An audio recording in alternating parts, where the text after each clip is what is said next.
किसान कृषि संबंधित तीनों कानूनों को वापस करने की मांग पर अड़ गए हैं। वहीं सरकार की ओर से किसानों को समझाने की कोशिश लगातार जारी है।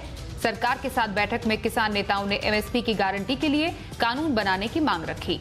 सूत्रों के हवाले से खबर आई है कि केंद्रीय मंत्री पीयूष गोयल ने फोन कर गृह मंत्री अमित शाह को बैठक की जानकारी दी। इस बीच किसान आंदोलन का आज 8वें दिन भी प्रदर्शन जारी है।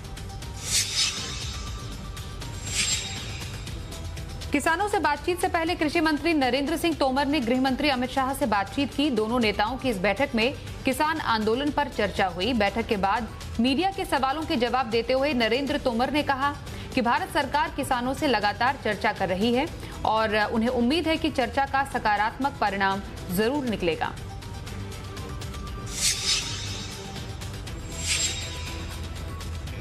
किसान आंदोलन को लेकर सरकार और किसानों के बीच बैठक से ठीक पहले पंजाब के सीएम कैप्टन अमरिंदर सिंह ने गृह मंत्री अमित शाह से मुलाकात की।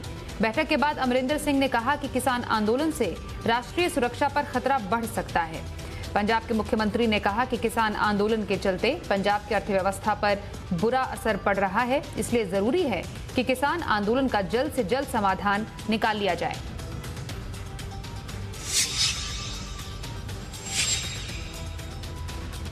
दिल्ली में 3 में से 1 कृषि कानून की अधिसूचना जारी हो गई है, जिसके बाद राजधानी में एक दूसरे पर आरोप लगाने का दौर भी शुरू हो गया है। पंजाब के मुख्यमंत्री कैप्टन अमरिंदर सिंह ने दिल्ली के सीएम अरविंद केजरीवाल पर निशाना साधा। अमरिंदर सिंह ने कहा कि केजरीवाल डरपोक हैं। उनकी आम आदमी पार्टी सिर्फ किसानों के समर्थन का दिखावा कर रही है। जिसके बाद केजरीवाल ने भी मोर्चा संभाला और पंजाब के मुख्यमंत्री पर पलटवार किया। केजरीवाल ने कहा कि आप दबाव में हैं, इसलिए मुझे भला बुरा कह रहे हैं।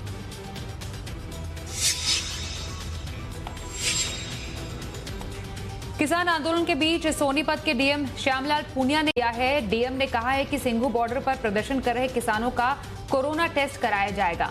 पूनिया ने स्वास्थ्य विभाग के अधिकारियों को ये आदेश दिया है, जिसमें यह कहा गया है कि विभाग के अधिकारी प्रदर्शन करने वाले किसानों की एक लिस्ट तैयार करें। उन लिस्ट में उन किसानों का नाम जरूर शामिल करें जिन्हें तेज बुखार है। ऐसे किसानों का फ्री में कोविड-19 टेस्ट करवाया जाएगा। अगर कोई किसान कोरोना संक्रमित मिलता है तो उसका इलाज भी होगा।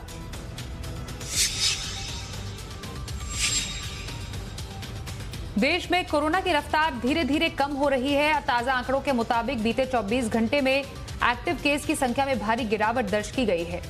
बीते 24 घंटे में 40,000 से ज्यादा मरीज ठीक हुए हैं, जबकि 35,551 कोरोना के नए केस सामने आए हैं।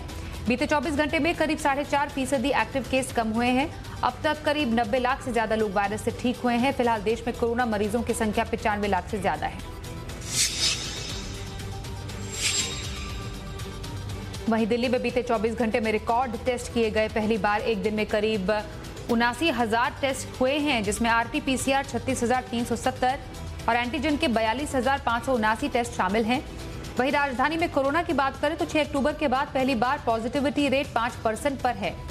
30 सितंबर से 6 अक्टूबर के बीच दिल्ली में कोरोना केसों का पॉजिटिविटी रेट 6.8% तक पहुंच गया था।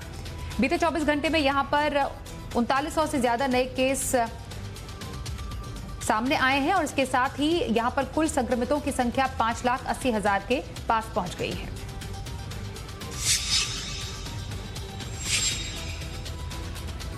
इस बीच एम्स के डायरेक्टर डॉक्टर रणदीप गुलेरिया ने कहा है कि दिसंबर के आखिरी या जनवरी की शुरुआत में कोरोना वैक्सीन आ जाएगी। उन्होंने कहा कि भारत कोरोना वैक्सीन मरीजों को लगाने के लिए तैयार है और उन्होंने दावा किया कि दिसंबर या जनवरी के आखिर तक वैक्सीन आ जाएगी। भारत में आपातकालीन इस्तेमाल के लिए मंजूरी से मिल सकती है।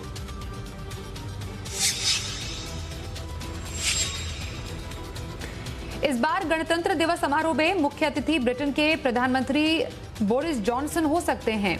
प्रधानमंत्री मोदी ने बोरिस जॉनसन को मुख्य अतिथि बनाने का न्योता दिया था। सूत्रों के हवाले से खबर है कि ब्रिटेन के प्रधानमंत्री ने इस निमंत्रण को स्वीकार कर लिया है। गणतंत्र दिवस परेड में आने वाले आखिरी ब्रिटिश प्रधानमंत्री जॉन मेजर थे, जो साल 1993 में मुख्य अतिथि बने थे। बोरिस जॉनसन ने पीएम मोदी को भी अगले साल ब्रिटेन में होने वाले G7 शिखर सम्मेलन के लिए आमंत्रित किया है।